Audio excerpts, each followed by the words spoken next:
Number 1. Why do we make weird faces when we taste something sour? When we taste something sour, our taste buds perceive the presence of acidic compounds such as citric acid or tartaric acid.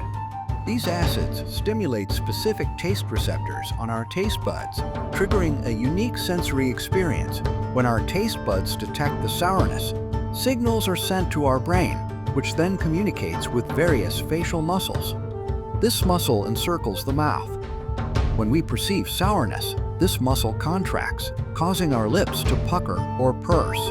Number 2. Why do bees make honey? Honey is vital to bee nutrition, especially in winter.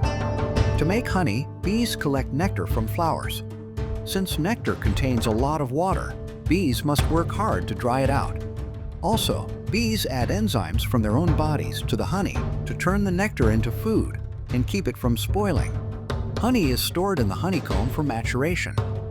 During ripening, the young bees transfer nectar from one cell to another several times, each time adding their own saliva.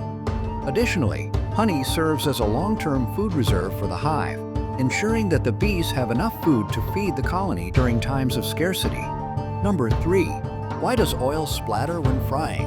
Are you wondering, why does oil splatter when I'm frying? Well, there is a reason for the popping and spitting and spattering. So let's find out what it is. Oil splatters when frying because tiny water droplets from the food turn to steam and need to escape. Because water is heavier than oil, the water droplets get trapped below.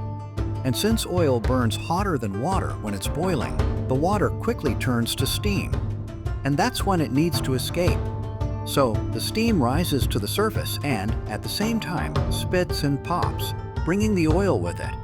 If you found this video helpful, don't forget to like, comment, and share it with your friends. And of course, subscribe to stay updated with all our latest content. Click the bell icon to never miss an upload. See you in the next video.